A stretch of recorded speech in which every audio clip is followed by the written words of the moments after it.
got a moment. When they see you down, just know they love and all that.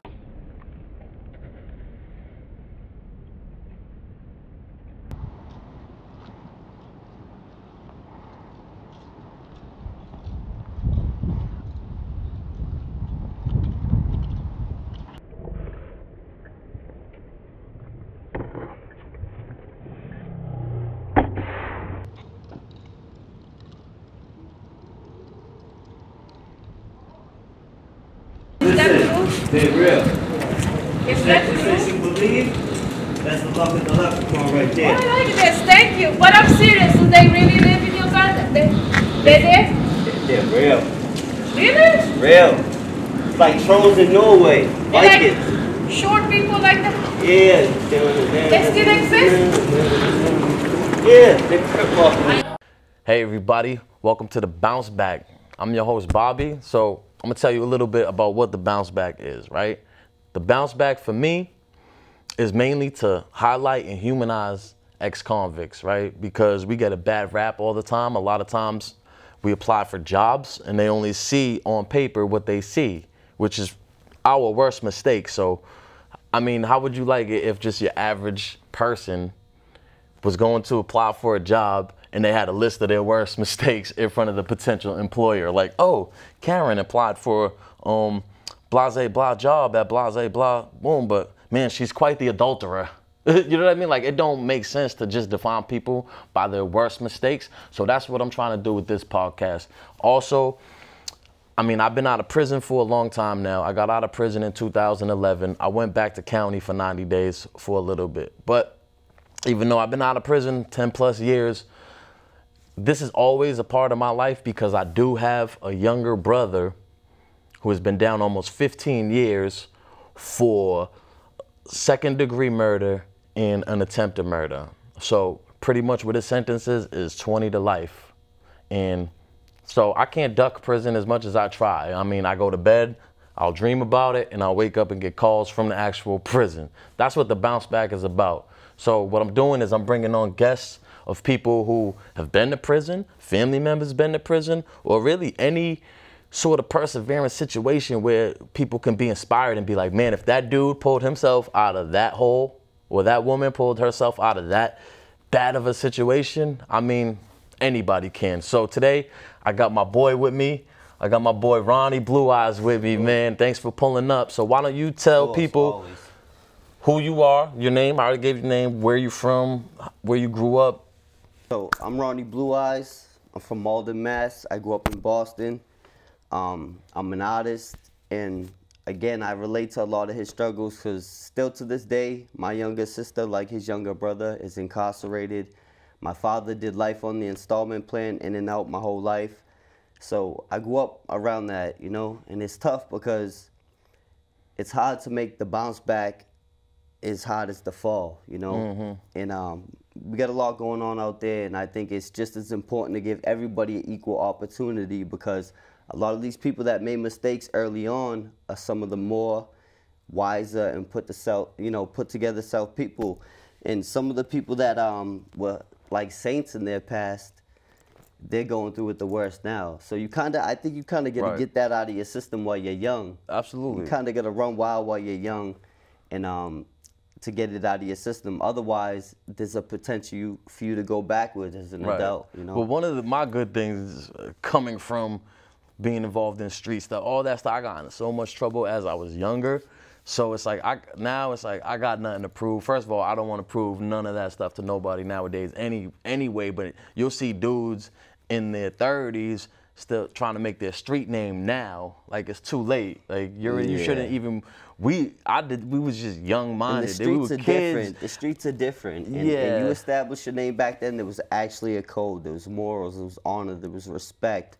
And nowadays, there's really not much of that. Bro, speaking of a code and honor, I actually want to tap into something that's been happening personally for me. All right, I'm an ex-convict. I'm an ex-criminal. Trust me, like I'm not perfect, right? I've done crimes. I committed crime, but I hate to sound like, you know, that old old head that's like, back in my day, like, there was honor in crime. You know what I'm saying? There ain't no fucking honor nowadays. Ain't no honor. But it's like, it's crazy the level people go to have to get money. This, like, these criminals nowadays, cyber criminals, they're on the internet, right? And this happened to me and my brother. People are making fake pages, right? And they're not hacking. Like, a lot of people, oh, your account got hacked. No, I didn't get hacked. People screenshot or screen grab pictures from my Facebook, my brother's Facebook or whatever, Instagram, make a whole separate profile, and then go through the friends list, and now they're hitting up people for money, scams, bro. They got my boy for $300, and that makes me sick to my stomach. And what I like to, the scams, bro, what I like to equivalate that with too, bro, is being locked up is like a cell thief, right? Which is pretty much, you gotta sell, I gotta sell. Our cells are our homes, right? But while you're at yard, somebody runs in your cell and tries to steal from you, right? Behind your back. Right. Like, if you're gonna be a dog, be a pit bull, motherfucker. I always be a dog. There's a big difference between stealing and straight up robbing somebody for their shit. Especially hardworking people. Steal from a store. Steal from a corporation that rob us. You're gonna steal from people or something, or that's part of that life, right? That comes with it. You gotta steal from the poor and give to the rich, per se. Right, like, right. If you're gonna do it, not gonna promote and stealing and all that stuff, but if you're gonna do it. They got it all twisted, you know, you're supposed to take from the rich and give to the poor, if that's the situation you're in, but. It's just backwards. There's no code, there's no honor, there ain't anything like that. I mean, not none, but there's a lot less of that nowadays, bro, and it's kinda, it's not really the age or the time to really be a criminal, because the way technology has gotten. And I was just saying the other day, I feel like back in the day, if we had them phones and all them cameras back in the day, we'd all be in big trouble. But then again, like, I'd have a lot of cool, like, ATV and dirt bikes. Oh, I'd had a couple of knockouts on footage that I think would have went I'd have some sick videos, but nowadays it's But the just bad like, outweighs the good as far as yes, that. Like, people it's a straight double-edged sword, and nowadays, even if you don't think you're on camera, you're on somebody's phone, you're on some surveillance, you're on camera 24/7 nowadays. You gotta just move different. And these kids, they promote it. They'll go right on IG and incriminate themselves. They'll go right on YouTube. How do you feel about that? Not only promoting it, but to me, it's like, it's snitching. Yeah, it's self-snitching.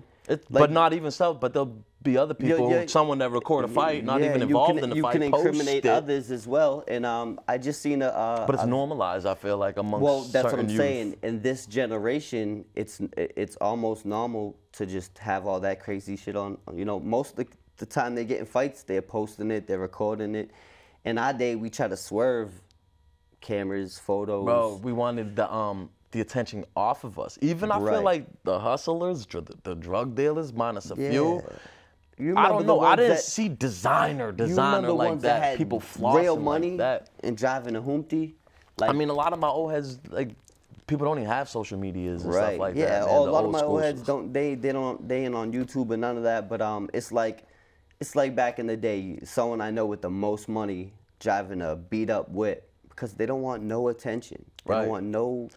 They wanted the money. Heat. Nowadays, it's like you want the attention. They want the clout. fame before the money. They want I'd rather be people rich. would rather look like they have money, bro, than actually go and have money. And people rather put on a front like they're tough rather than putting in the work and the training and actually be humble and be able to handle yourself rather than just put on a front. Yeah. You know. I mean, I noticed looking back, a lot of times like the whole rah-rah, the stuff getting loud, is like a peacock trying to flex the feathers, Definitely. right? It's but a defense mechanism. It's the quiet ones you gotta watch as you for, get bro. older, yes. you understand it. You hear it as a youngster, you hear it, but as you get older and you live through it, then you really understand. You know, there's the betas and alphas and megas, but there's this theta state that's like above alpha, where, you know, we're constantly in state of betas like a dog. Your mind's always kind of like, what's up, what's going on, you know? And then alpha's more like, you know, secure in your manhood, confident. But that theta state is like a third eye, like meditation, like vibe to where you're so much at peace with yourself and know what you're capable of. There's no reason to peacock. There's no reason to bulge up and swell up and press. There's no reason because you're confident, you're secure, and you're humble enough to realize that none of us are untouchable. I think that's what got me kind of doing the crazy stuff that I was doing at a young age, to be like, to even see if I was capable of such things. Like, am I capable of putting whatever? Yeah. I mean, I'm telling a fictional story. Am I Right. capable of putting a knife to and I can somebody's relate throat and because- taking it? Am I capable of knocking somebody out? But now that I kind of did, like, I've knocked people out, I know, like, I can Now do it's some like, damage. am I I'm not the capable of toughest dude by helping people? far. Am I capable of training people that's where it's to at. defend themselves from being knocked out? That's where you're at now. That's the bounce back. And I can relate because growing up, I was always a small dude. So I had that Napoleon syndrome in a way. I wanted to always, like, you know, earn my rep, you know? Prove yourself. Yeah, I had something to prove, but it was hard in my neighborhood because I had a lot of older brothers and a father that was somebody, and they were well respected and well connected. And it was like, Off the strength of that, dudes, you didn't get nobody tested messed a lot. with me. Yeah. You know what I'm saying? See, I was the oldest. I had to push it, Right. just to get, you know what I'm saying? I wanted Facts. to see, because there's an old Irish saying, you can't live off your grandfather's name. So I had solid older brothers. I had a solid father doing, you know, years in prison, and people would respect me and leave me alone because of that. But then I'm like, wait, I don't know what I'm capable of unless I get up, stand on my own, and make my own name. So that's when I started kind of rebelling and going against the grain and causing a lot of trouble. But So talk to me, where do you fall? You said you were one of 10 children? 1 of 10 is Where do 10 you of us. fall oldest? You know, you said you had old, So I only have- and as far as brothers and sisters. So I have a younger brother and a younger sister, and the rest are all older than- siblings. Okay. So it was like I was kind of hood spoiled. Right. I was hood spoiled. It was like, you go outside, you mess, I'll get my older brother, or Yeah. yo, he's what's his name, son. I want to See, do the that. thing about my neighborhood is, like, I didn't have the older brother, so the older kids from my neighborhood was the older brother, right? Yeah. Almost Oh, like no a doubt, father no figure, too, because they were the men in my life more on the day-to-day, or whatever, Definitely. young men, whatever. You come out and you see, like, for instance, in my neighborhood, in my projects, I come out, I would see addicts, and I would see dealers. So tell people, you from Malden, what projects? I'm from Newland Street Projects, Malden, Mass, born and raised. Okay, Newland Street. And it was just crazy because you're so young.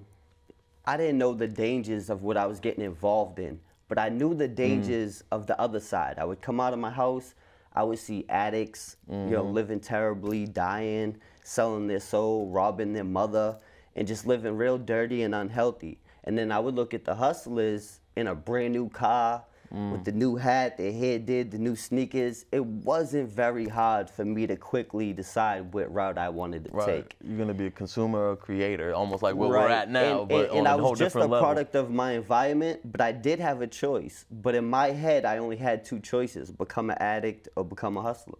Right.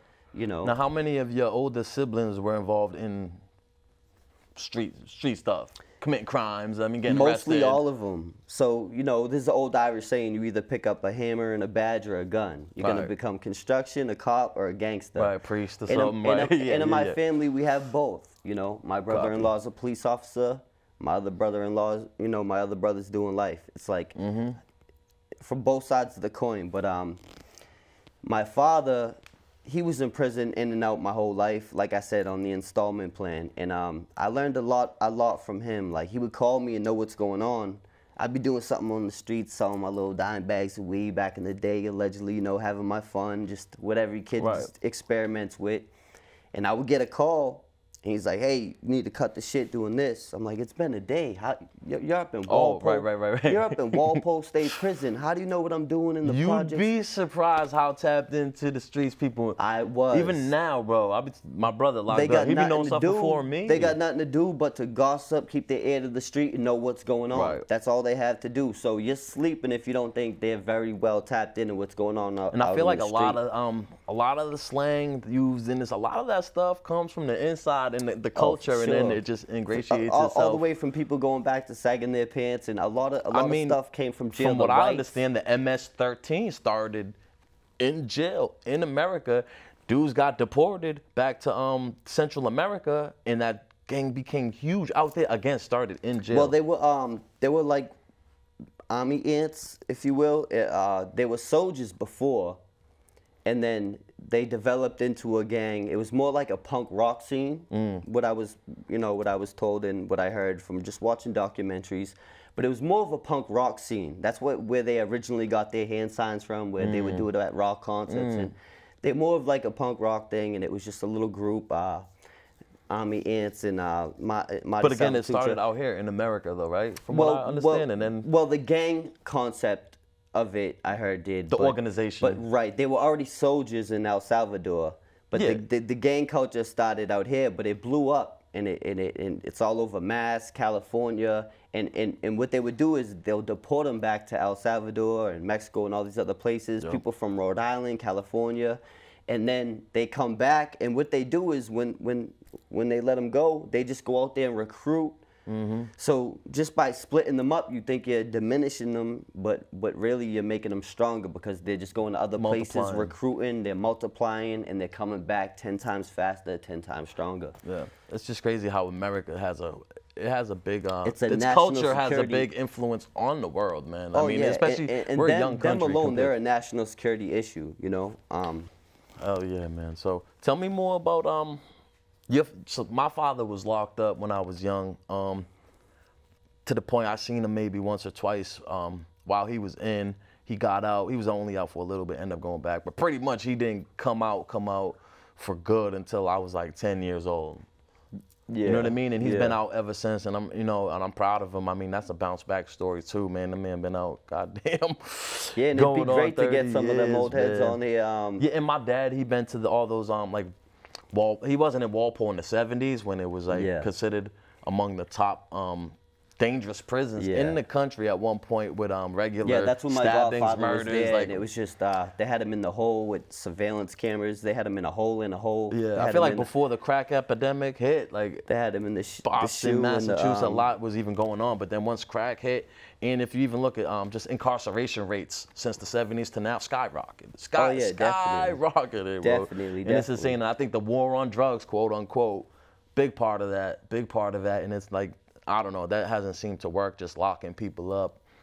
People get out and and even for the look at the weed situation. Now that marijuana is legalized, and so many messes and like so many arrests, and all were involved with marijuana. Right. And now even myself, I did a year probation for alleged distribution of marijuana. And my first adult case was distribution. Yeah, and possession of marijuana with intent to distribute. Meanwhile, for the record, I had a blunt in my hand. I was rolling that shit, so I was intending to smoke it. Right. Not sell it. Yeah. Well, they'll say it's like, they sell pre-rolls at the you know what I'm saying? Like, they'll say anything. This was before then. Yeah, no, I know, but still, you could still sell blunt, because I remember my dad's, and they'd be like, I go to school with a pack of joints. You know what I'm saying? This is just sell them already rolled. My cigarette pack packed up, already rolled. But like, common sense says you was intending to smoke. Right, I was, sitting there, but it affected my life in a way, like jobs, this and that. I had to do a year probation. I couldn't smoke. I couldn't do this and that, and then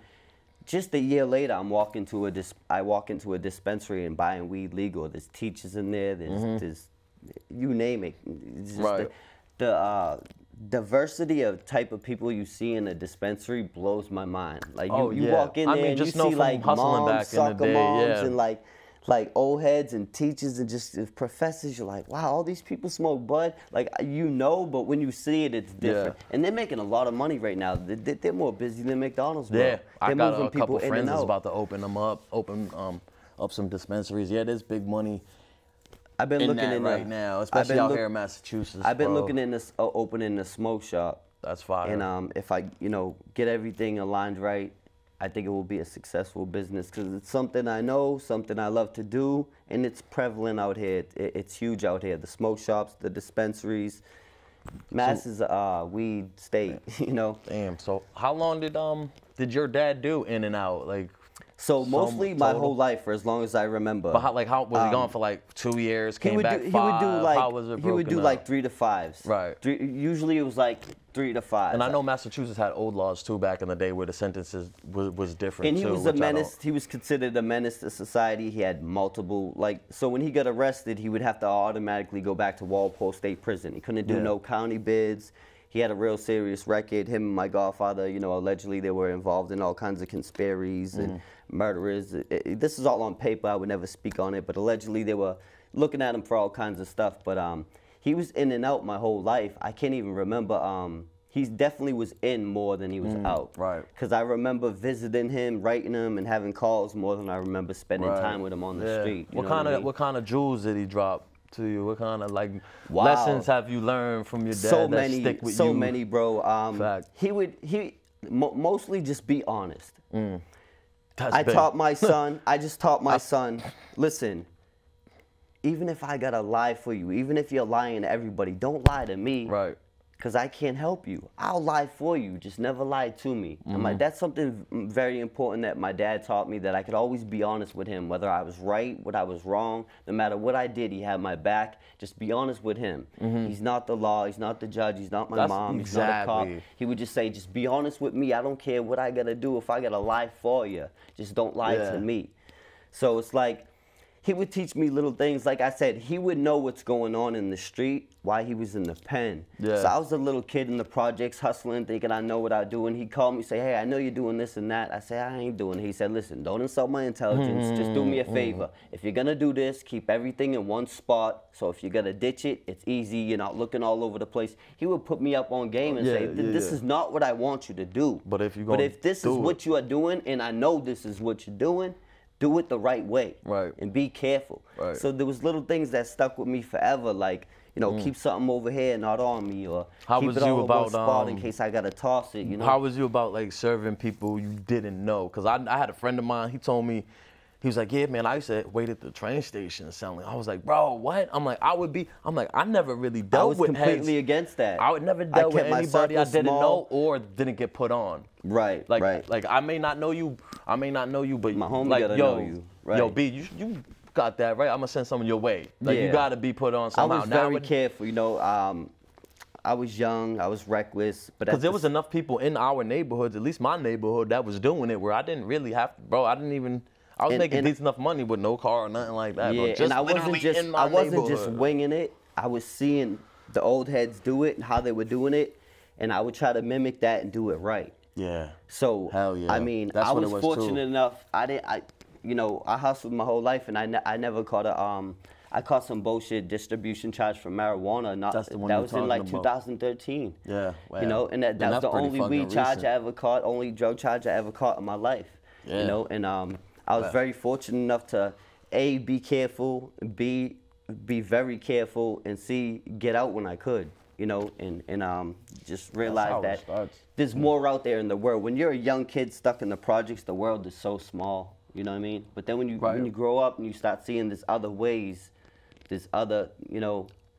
But for me, it didn't even matter that it was small because I didn't want to go nowhere. This was the East Cambridge to me was the best place in the world. And that's what me, like Newer Street Project, small the mess, but like, there ain't nothing like this. But it was my only world. You know what I mean? It's all I knew. Right. So even though I said it was the best, I had nothing to compare it to. Right. Exactly. In reality. Yeah. And it's such a small. I mean, Massachusetts, such a small state, right? Like land-wise. Especially when I went down south, going from Florida to, I'm like, God, like the size of these states, and the size when I went down south, our state is so small. I realized why they call us massholes, bro. Like, I'm so used to the fast-paced bullshit out here. When I went down south, it was like, out here, you go to a restaurant, you gotta damn near tackle a waitress to say, hey, can I get a refill? Or even at a bar, sometimes you're trying to get another drink and you like. But in Alabama, like this, Virginia, Georgia, when I was down south in Mississippi, there like before. Oh, that Southern hospitality is real, bro. The Southern hospitality is real. Exactly what I was gonna say. I couldn't even finish my drink before she come up and say, sir, I noticed you're getting low. Here's a refill. Anything else I could get you? No cap, bro. Maybe a ring, cause I'm looking to make you my wife. I said when I retire, I might come down south. This is where I'm gonna find a girl, a good, wholesome girl that is respectable, respects herself first of all, and respects other people. I found a whole different breed of people down south. I loved culture. It was very I swear it's the slow-paced. vitamin D. It's the sunlight, man. Oh my God, and they're built right. Such a good, they're eating right down there. The hospitality is real.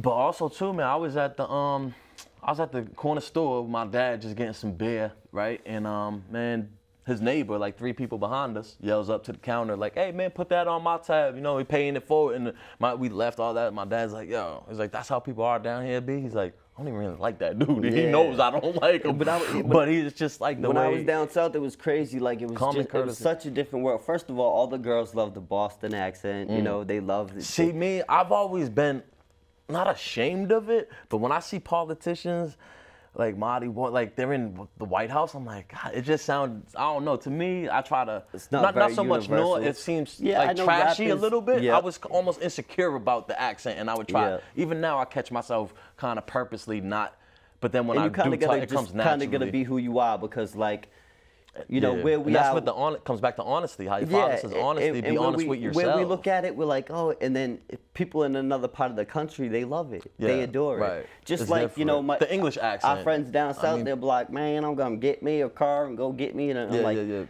man, that's crazy. And he's like, oh, you know, but to me, it's hilarious. With respect, I find it, you know, I think it's funny. It's always it's cool. And they'll be like, oh man, your accent's funny. And then we like, you got your the accent. Your accent's funny. And it's the same and vice versa. You don't say your eyes. It's like you say it a little too much. But definitely. I was down south. It's just such a different world. Sometimes world. people really, they legit can't understand, especially if we speak fast with the accent. It's kind of like even the hillbilly is a hillbilly. That motherfucker get to ranting and all that stuff. Oh yeah. I kind of be like, I missed a little bit of what you said. Me and my buddy Big Weavy. Shout out to Big Weavy, the hillbilly. Word, shout out Weave. Me and Weave go back and forth, and it's like 2 different worlds. You know what I'm saying? But it's always a great conversation. But when I was down south, I was in South Carolina, and we went to a strip club, man.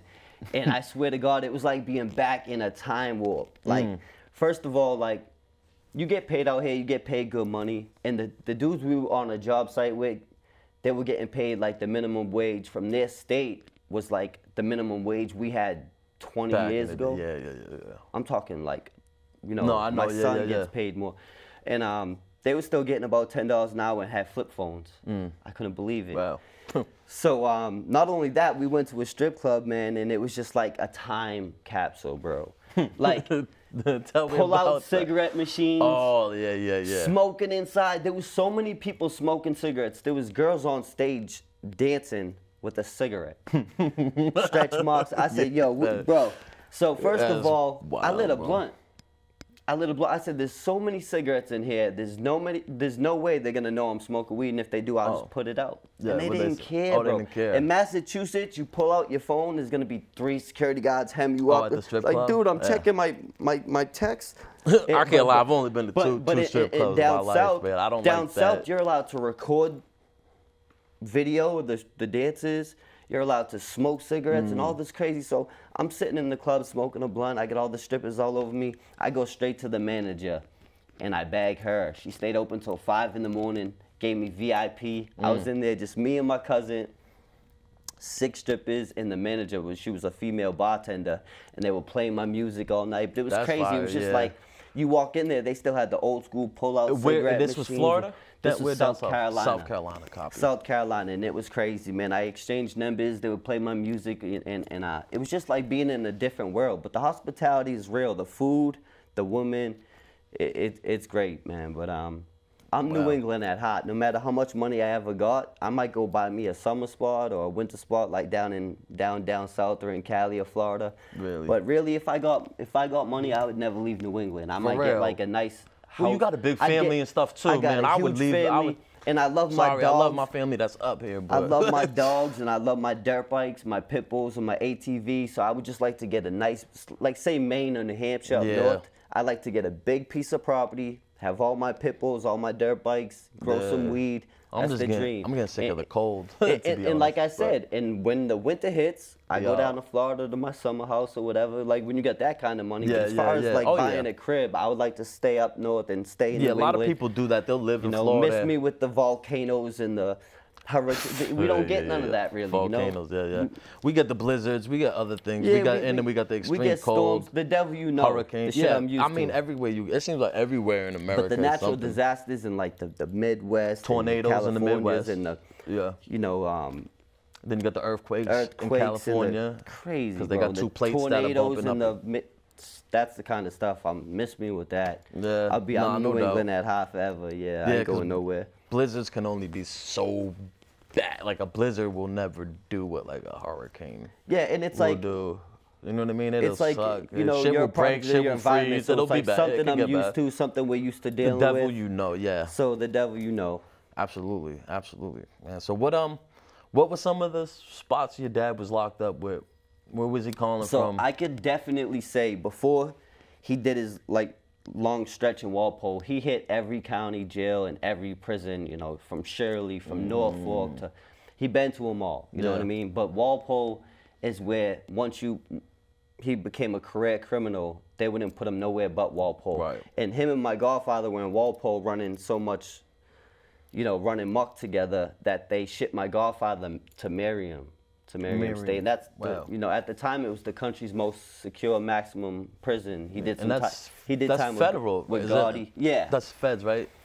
it's well at the time it was country's most maximum secure prison. Yeah. Okay. Yeah. That's But it was before crazy because, Florence, I think, like I said, coming from a Color. family of 10, I have 9 brothers and sisters. And by the way, one of my brothers passed away. Rest in peace, Boo. Yeah. I never know. That was tough too, you know. My brother committed suicide. He took his own life. So going through that at the same time, growing up in poverty, it was like, it's a double-edged sword having such a big family. Because when I Right. need them, they're there. Right. But it's so many more people to care about and look out for. so many more chances and of so many your heart chances getting of broke. Yeah. heartbreak, you know. But I love it. I wouldn't take it away from the world. My family's my everything. But Was your brother ever locked up? yeah, my Ooh. brother was in Middleton, Shirley, Billerica, Cambridge. I'm just asking because I know that like being locked up, man, that could have a lot effect on mental health. You know what I mean? Yeah, 'Cause man, there's he was going through his PTSD, drug abuse, and he lost a child to SIDS. You know, when a baby just they die in the crib that's at a young age. horrible, So yeah. he went to jail. He lost all his possession. He lost his house. They took all his cars. He went to jail. He got out.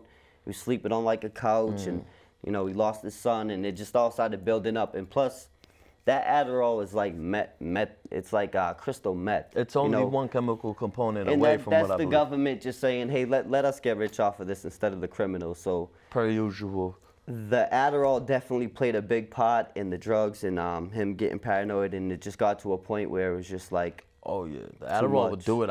I've seen people who just they wouldn't get no sleep. yeah, Not even that, like the Adderall made them not sleep, but when you don't get sleep, you see like people Oh, you start talking. hallucinate, Yeah, they're yeah. like, "What are you talking? You Very- make absolute no sense very whatsoever." unhealthy, and it's becoming more popular out here, like the methamphetamines and the yeah, Adderall. the That used to Tina, be they like call it. yeah, The that thing. Tina that got big. They used to Fetty. be something you worry about in California and down Yeah, you south didn't- and like the I Midwest. never seen it growing up. But out now here. all of a sudden, the past few years, I keep hearing about the Tina being popular out here, which is crazy. Like we don't got enough to worry about with the Fetty Right. and all the garbage and the synthetic Right. drugs and this epidemic. This is something we got to put a stop to. Kids don't Absolutely. do drugs. And when they're I was probably coming fake. up, when I was coming up, you two, we're about the same age. OxyContin came around, and I don't know about you, but that shit changed my whole neighborhood. We went from a neighborhood of hustlers getting money and tough dudes to mostly a neighborhood of Yo, junkies. some of and the I hate baddest to say dudes it, I bro. know, like old school Irish, Italian dudes, fucking, when I say nobody could play with them, nobody could play with them in my neighborhood. I seen the most powerful men in the world become the most weakest. All over them drugs, man. Addiction will do it, yeah. It's just crazy, and it's heartbreaking to see somebody I used to hold on such a high pedestal, like I admired at one point, Right. and now they're down here just as weak as could be, and it's very unfortunate. It's like Absolutely. it's like a tidal wave. It just came. Yeah, man. I started losing friends, man, young ages and stuff like that, man. And it was it was definitely, you know, a time in the neighborhood where a big change happened from just like, and it was at that age too, where it's like coming of age two, like Yeah, you teenager. have that So it all resentment. happened at the same Like, I time, lost and it my was little like cuz, Robbie. getting locked up might have saved me a few times from. So for those who don't know, okay, so first of all, addiction can run in the family. Oh, 100%. So when I was coming up, my mom, she had gotten perks for her knee at one point, and got addicted to perks, and then eventually a friend introduced her to heroin. Yeah. So at a young age, And that's very my common. mom would Most be- people can't afford the Yeah. pills eventually and have to go to the heroin. right, but- and it's cheap, and it's cheaper, and it's a better high. So it's like, yes, it's almost to the point where it's such a disease where it's like it's almost logical to take that step. It's like, why am I wasting the time paying all this money for perks or whatever that don't get me high? Well, it's very when I can do a common. little lot, and that's what happens, and It happens gets to a you. lot of famous actors and superstars that would, or athletes that would literally just in pain. They had no Civilians, intention on becoming a drug addict, but they got wrapped up into it. Like, it's crazy. My cousin JJ, he was the only one out of our crew. He never touched a drug in his life, and then he got shot 4 times, 6 wounds, because 2 of them went in and out, Wow. and he got hooked on the pain pills. And that's all it And now takes, it's a bro. problem. And I'm talking about, we were smoking weed at 11, 12 years old, getting Yeah. in the mix, Oh, yeah. right? By the time we were like 17, 18, we were vets, doing everything you could imagine. This dude never touched a drug, a drink. He was straight. He's good with all that. It took him getting shot, and now he's in his 30s with a full-blown... And I mean, he had to take these pills for his Right. pain. Oh, he yeah. was shot. He had 6 holes in him. But then it got to a point where you rely on them, and then getting off them, it's all bad, man. yeah. So I seen it time. happen to the best and the worst. No one's an exception to these rules out here. Like, Right. no, if you're in that game, It don't discriminate. Your it don't color, discriminate. Your age, you your race. can't tell.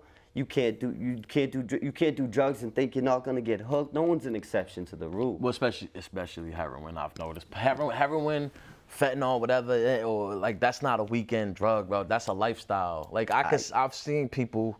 Cocaine, you could do cocaine on the Yeah. weekend and go back to work and I just seen a fine, but viral you video. can't do that shooting heroin. I'm sorry. Nah, I just seen a viral You're denying- video you're in of a denial cop. if you think- She didn't even do the fetty. She just touched Touched, it without yeah. her gloves on, and she just fully. Yep. It's and all nowadays bad. too. So since we're on the subject of drugs, and we were talking about the youth, man, that's in generationally, even like in hip hop, how accepting it has become almost to the it's point. almost like it's cool to do heroin right? and lean. Lean It's like is pushed- heroin it's like in your pushed cup. on people. Stop. Yeah, that's why it's a big pot where I do and by the way, rest in peace, Robbie.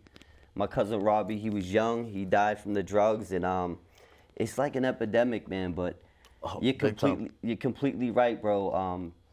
They the almost make- normalization of it. Right? When I was even young- rappers rapping about When like I was doing. young, it was frowned upon to be a junkie or an Hell addict. yeah, you right? would get People would clowned. hide that. Now Ashamed. it's almost cool and expected to be Right. perked up or be on them Xannies and be off Yup. that lean and be off that. That shit is not cool, and they're gonna find out the hard way. Now in jail, I started to see, or prison, like certain people's true colors come out, and I'm like, oh, they started drug chasing and all this stuff was crazy. So a lot of the times on the like yeah, I know someone from the inside, but coming out, I don't know if that's the same person because they Right. might be on drugs. Like And I my just nephew, started to he's see 2 different people, man. My they're on- nephew Mac, he's locked up right now, and it's like he's such a happy-go-lucky, big beast football player, and then when he's on the drugs, he's like untrustworthy. Yeah. He's down. He's bumming. He's always in a See, that bad mood, sucks, and man. it's like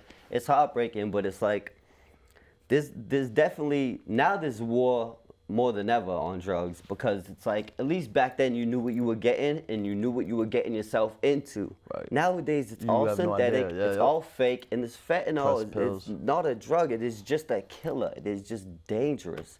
It's it's poison.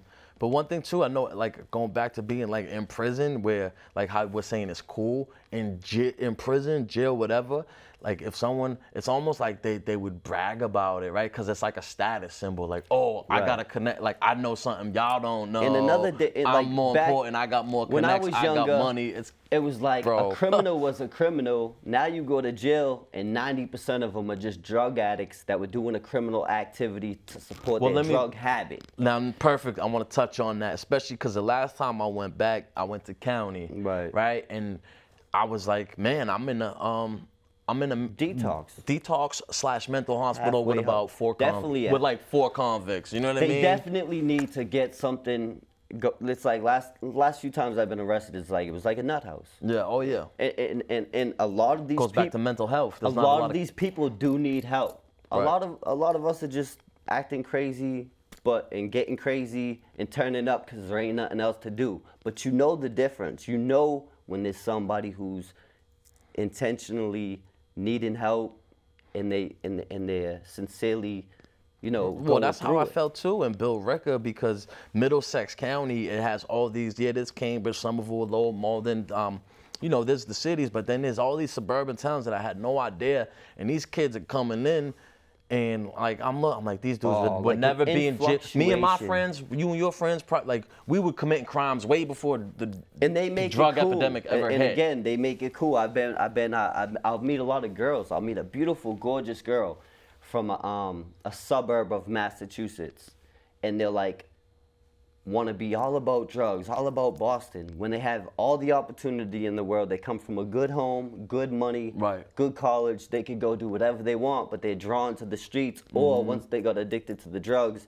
that's the only place they could actually, Yeah, because it form. comes with the lifestyle Right. and all that So stuff it's too. crazy. So I see a lot of suburban people that just they didn't come from the gutter. They didn't come from drugs. Like me, I came from the projects. I watched the struggle, and I decided to go the opposite route. And I have friends that went the same route as their father, became drug addicts, became criminals. I just said that's not what I want to do, and I was lucky enough to steer away from that shit. But when I see people that got the golden ticket and everything on their plate, and they get up from that table and come slum it with us, that's not something I understand or respect at all. Right. Like it's cool or something. But like you said, you chose. So like being around drug addicts, it wasn't just my mom, and other people too that were close and stuff like that.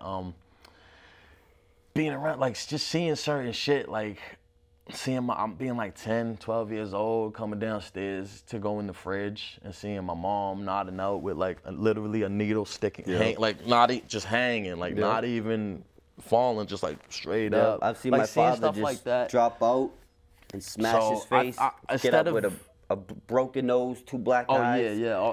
I've It's seen all just sorts of crazy stuff too. Digging them, People take scraping seizures. them off the floor. It But I looked think like that- he just got beat up by 10 men, man. It's crazy. I think that was instead of because at one point I would, I'd be like, oh, the why me? Like, why me? Why is my life fucked up like this? Why is my mom on drugs? How come their mom's not on drugs? But I'm like, you know what? There's a reason for everything. And I think sincerely that if maybe she wasn't on drugs, I think seeing her like that is what prevented me from ever touching. I'm not saying I never did drugs. I So, never did heroin. that brings Put it me that to way. the You point- know what I'm saying? But some people, it's the opposite. I have a friend, Right. grew up same way, and that's what drew him to it. So my cousin Robbie, rest in peace, little Robbie. Yeah, that's what drew him to But it. my cousin Robbie, his father and my father were the running partners. They did everything together. So everything they did, I learned not to do. And everything they did, he turned into. And he ended up passing away. So it's like, I get it. It's crazy because it's gonna affect you regardless. Right. Oh yeah. Either definitely. it's gonna affect you and you're gonna jump all the way down that hole, or you're gonna run all the way away from it. There's Right. really no middle ground with that when you see it that harsh, you Right. know. But another thing too that kind of was like when it comes to like drugs and all that stuff, even like alcohol for me was really a big detriment to me because a lot of times I was on probation. So like just coming up the way I did, I had a lot of internal pain and stuff like that, I guess, and a lot of numbing to do, which weed helped a lot. Definitely. Now, And as now I'm on youngsters- probation though, I can't smoke weed. What did Right. I do every day instead? I drank. Right. And I tell you, not only Switching for one me, for but the for other. society, And you would rather have me on smoking weed. actually makes you peaceful, and alcohol actually turns you up, which The why I don't opposite. understand why you get your medical marijuana card, you lose your right to bear arms, but you could go get drunk and shoot your shotgun off. That's just crazy to me. Like I said, like you brought up. Yeah, well, it the is, but fighting in until the you bar. realize that they want us on alcohol, they want us Yeah, on for drugs, sure. they don't want us to be hip to, They don't want us to have the real bearing our world and arms. what's really Oh, going for on sure. and what it really takes to be successful in the real world. They would rather keep us dumb entertained. They want us just to be entertained. Oh, yeah. I mean, look, It's Kardashians. the new school what way kind of burning books. And a lot of them reality TV shows are just distractions. A lot of the fake news and the crazy foolery is just distractions from what's really going on in this country, in this world. Right. You really have to open up your mind and just, we're living in crazy times, bro. And I think we've seen a lot from 9/11 to the Boston bombing, the earthquakes and tsunamis. We've seen what looks like the beginning of the end of the world. Right. In these times we're living in.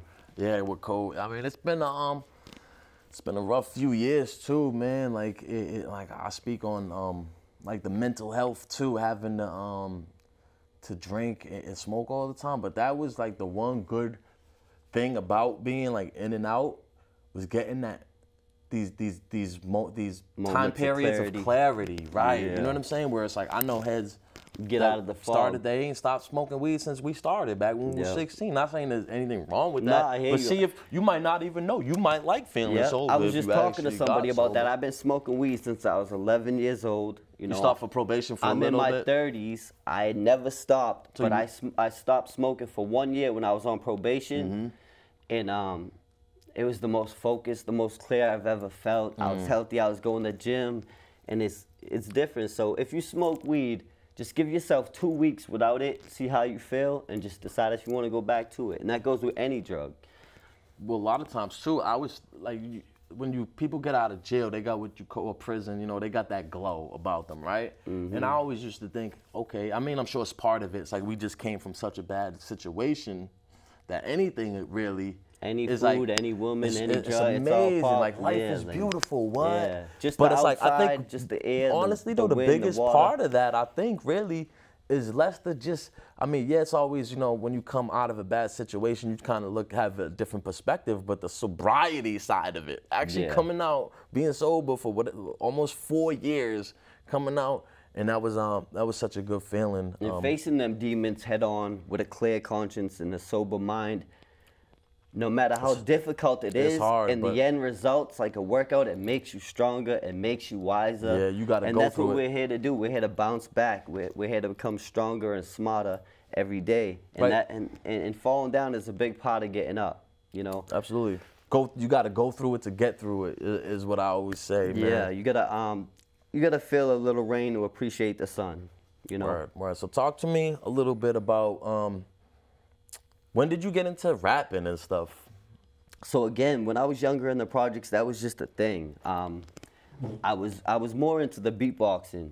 I would kick the Fire. beat while everybody else raps, and it'd be all older heads rapping while I kick the beat, and I would just learn from them, and I just sponge it all in. But I've been recording and on like tape decks, karaoke tape decks, since I was 11 years old. My first song, I was 11 yeah. years old, and I've been rapping ever since. But when I, you know, about four years ago, I took it to a different level and started shooting more visuals, doing more music videos, and Oh, yeah. it's a good outlet. Oh yeah, It's a good Absolutely. outlet. I've rapped too, and I think like looking back too, cause when I started rapping, I want to be that real life rap. I want to talk about real shit, right? Right. Like my life type of shit. But I Yeah. think looking back, I just think I needed an outlet to kind of journal, bro, without feeling like I was a lame in journal. You know what I'm saying? Like I'm Well, like instead of writing feeling like things I'm a down bitch help, and being whether it's your yeah, but you know story when you're young, or you your think differently. outletting, Like I'm right. thinking only chicks write diaries, Well, nerds write in a journal. even if you but- have a goal and you write it down, I think you're like 50% more likely to succeed in that Absolutely, goal. right. So, you know, There's words definitely power. in all words of are that. powerful, and writing things down and thoughts and talking about it and thinking about it, you're all manifesting things into Oh, play. yeah. So I didn't know all this when I was younger, and you know, coming from where we come from, it's like, yeah, I know I'm gonna end up in jail. Or you have these negative thoughts, and it helps where you end up. You know Right. what I'm saying? So if I didn't think so negative and think, yeah, eventually this is the inevitable, I probably could have changed it by my words and my wisdom and my thoughts. Right. But that's something you don't learn till you get older. Right. So I think I thought and walked myself right into jail in certain situations and trouble. Oh. And that's why I'm trying to think and talk my way into a whole different Bro. life. you know. So I knew, like, I kind of was like at the age, I was almost being groomed for jail, almost by the older and heads. that's how we felt. We were Me being and groomed. Keith, like you it just know, comes with this, and I knew it. Like whatever, I'm not just. Isn't this it comes sad? with this Like life. when me and Keith would sit down when we were younger, and this is a mutual friend we have. You did time with him. He's a that's how solid we dude. met. That's how But we hey, met, was through Keith. We would sit down. We were kids smoking a joint, right? And we would watch a movie. It wasn't if I go to jail. It's when I go to prison. Right. Motherfucker, I'm gonna do no. And at the time, both of our fathers were in prison. Right. And we're sitting there watching Oz or whatever. And we're in the project smoking. It's like, see, that's just goes to show if you had that man, if they were out and be like, yo, listen, I've been there, you don't want, you know what I mean? It was a setup for failure from the jump. Like grooming us, I was definitely groomed for the street in prison my whole life. But like, hey, you don't want to go there, but if you do this, you know. So this is coming out exactly my what door, I was gonna get into. You don't say hi to that cop. Like, right. Oh, all right, I didn't know he just waved at me. You don't wave back. It was just the little things that were very blunt and like mind-opening. Right. And I feel like, too, before I even stepped a foot into a cell ever in my life, man, from the older heads, I knew you don't reach over somebody's tray. Yeah. You know what I'm saying? Excuse me goes a long way. A little bit of respect goes a long way. Excuse me, thank you. Yeah. You know what I mean? Please. Even still to this day, I never did any hard time, this, that, but I'm in a situation where I burp. There might not even be someone else in the room. I say, excuse me, out of habit. I never had to do no hard time. But like I said, being around nothing but convicts and stuff growing up, and my dad and shit, being their morals instilled into me, I knew more about prison and jail than most people that ever been to prison and jail. And that's without watching any documentaries, just living and growing up the way I did, having the morals, don't tell on nobody, no one likes a tattletale. It's been being instilled in my brain since I was a kid. Yeah. No one likes a tattletale, don't be a rat. You know, it groomed me to be a stand-up guy. Right. But it ended up getting me in trouble. Right. No, I could feel that definitely. Like I said, man, I knew a few things, you know, the main rules before I even went in there about, you know, you don't reach over somebody's tray. If you call somebody, you don't call nobody a bitch. Unless, like, if you do, be prepared to fight, and you don't let nobody call you a bitch. You know, stand up for yourself. You know what I mean? The little shit, like, you know, my homies, you know, big brothers and cousins and fathers, just, you be a little in the projects. Yo, what size sneakers are these? Oh, 7. Yo, the only right answer is your size, nothing else, nothing else. You say my size, or you say not your size. You never tell nobody what size. I'm like, what the fuck? I probably was 8 years old at the time. You know what I mean? Well, I mean, upstate is the only place where they actually let you bring your sneakers in anyway. But it was just no, a little million stuff. times I had In some the fresh J's. Motherfuckers want the bottom shits all the time. In the projects, this had nothing to do with jail. Oh, okay, I got you. We were beating people up and taking their Jordans. That was a part of the thing. Yeah, I like, remember whatever that. happened, That was catching the good old-fashioned passionate ass whip and getting your shoes coat and your hat took, and it was on that kind of shit. So it was like my brothers would instill certain things into me to where if somebody was trying to play me, I would catch it off rip. It wouldn't get past the, oh, what size shoes I couldn't be manipulated. I felt impervious to psychoanalysis, not only because Freud said it about the Irish, but because of my upbringing. I knew how to avoid certain situations entirely. So instead of saying, yo, they're my size, I'd just say, not your size, buddy, or they're my size. And that's the thing, when it comes to like the streets and jail a lot of times, it's not the direct brute, I'm taking your shit, right? They want to take your shit, finesse you out of it, and have you thinking, did this motherfucker just beat? You know what I'm saying? Like and I don't like that. Like if you want to try to finesse me, if you want to try to take it from me. It's mob related. It's like smile to your face and stab you in the back. But it brings us back to snake shit. To me, like.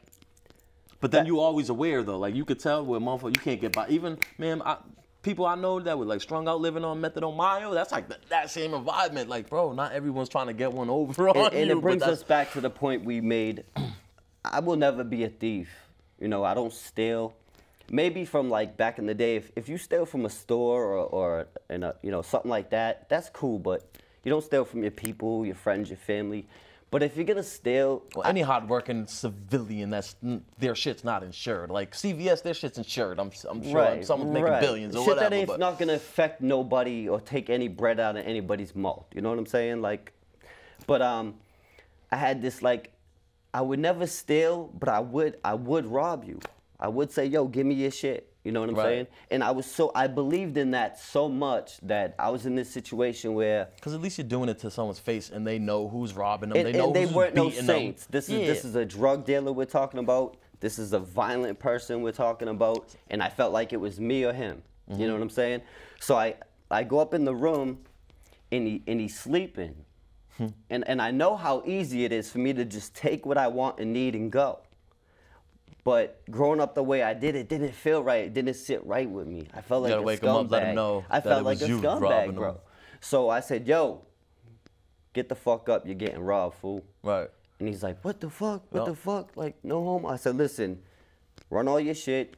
But I just couldn't do it while he was sleeping because I felt like I was sneaking and stealing. I felt like a weasel. And that's what gets back to that whole, when I was saying people scamming my friends, hardworking people out of money, people that's not even like involved in street shit, out of money. Inside you, that's like the lowest behind sexual predators. And then rats is a big thing, snitches. To me, like stuff like that is the equivalent of when you're in jail, a cell thief. Because you're not supposed to, like, that's just It's like being a cell warrior, talking all that shit, but you're locked behind the doors. It's a PC Oh yeah, move. well like, that's what the whole internet is anyway. That's- People will literally. I YouTube. literally got told literally shut the fuck up, bro. I'm like, bro, and that's what brought literally. me and they Milk talking 74 shit just over- got into a debate on YouTube, and someone's like, "Why are you arguing with Milk?" And it's like, first of all, I don't want to argue online. I know that's the most corny thing in the world. Oh, I hate it. But if this person will not fight me, It's gonna- and all he does is talk shit, all I could do is out debate him, Right. and talk shit back. Right. That was the only avenue I had to use. You know, See, that's why I used to. this is the world we live in today. I was so used to not really being always the sharpest on my tongue when people would like say some shit. I'm like, but now I kind of learned the whole fucking, and it's disrespectful, but like when you don't know what to say, just say yeah, your mother type of shit, like at all costs. But it's like, but you never know who you're saying that to too. People don't have their mothers, but like but that's as a rebuttal anyway. You shouldn't have came at. And that's funny because But back this in the day, dude, I would just swing. this In du- elementary school, swing. I Right. was fighting. I This used to dude think I was so ran many angry. people off of YouTube, and I out debated him. I had him stuck to where he was stuttering, and the only thing he could say is "your mama, your mama." Yeah. And I well, said, that's "Bitch, not- you yeah, don't but even know your that's mama." Play, yeah, that's that's You when was you left gotta, on the doorstep, but that's when I knew I had him. Yeah, because he had nothing to that's say. what I say. That's last what I resort. said, That's last first resort. last But once resort. you say it more than 3 times, it's kind of like, Right, all right. now you're corny. All that stuff, bro. So what was some of your favorite rappers growing up? I have a real And maybe with anyone that certainly that you like. So Listen to definitely, someone that I inspired you. have too many favorites. I like a lot of East Coast rap, DMX and Biggie and stuff like that, and and West Coast Tupac, Ice Cube, but Too Short. But I have music that influenced me that people would never. Bounce back, you got 'em all mad. When they see you down, just know they loving all that.